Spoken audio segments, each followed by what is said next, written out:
G'day legends, how you going? It's James here from E3 Fitness. Today we want to talk about a little bit of a serious topic, but a very, very, very, very important topic. And I was listening to a podcast the other day from Joe Rogan, and it got me thinking. They were talking about the concept of uncomfortability and comfortability, and I thought, the amount of things in our life that make us so comfortable, the concept of comfortability. Air conditioning, we can control the climate whenever we want.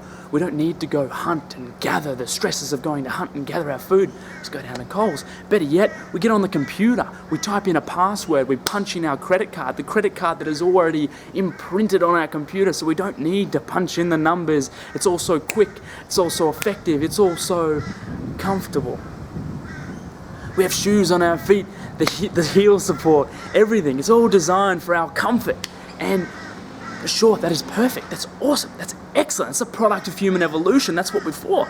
That's what we got these for.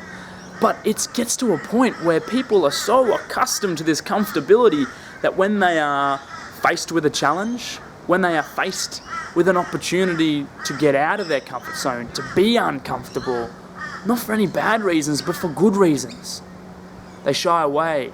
They think, where's my cheapest way out? How can I make this more comfortable for me? And there comes a point, especially with exercise, especially with movement, I'm sorry, you can't get that six-pack you wanted. You can't increase that flexibility. You can't run that time. You can't lift that weight without a little bit of uncomfortability. You need to go through the uncomfortability to get to the eventual result.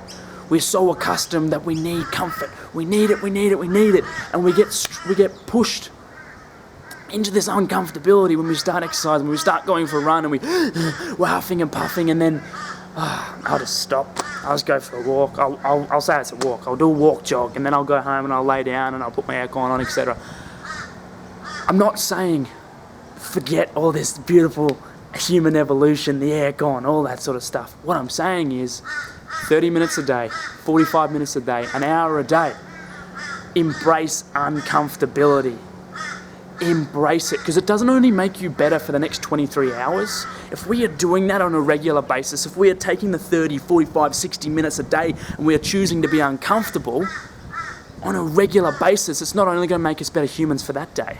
Forget the six-pack. Forget it. Forget all that superficial nonsense. We're not only going to become a better human that day, but for the next week, for the next month, for the next generation, and for the generations after. If we become exercisers, if we become movers, it's imprinted in our genetic code that's going to be passed on to your child. I've just spat on the lens. Look at me go, see that? Forget about it. Keep listening.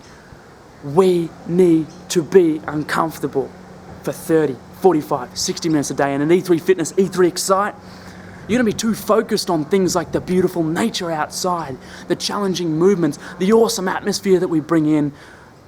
You're going to forget that you're uncomfortable. You're going to forget that you're putting in that work to become a better human. So it's James here from E3 Fitness saying, get uncomfortable. Embrace uncomfortability. Just for a small part of your day. And become a better human. Now go out and enjoy your day, because today, it's a beautiful day.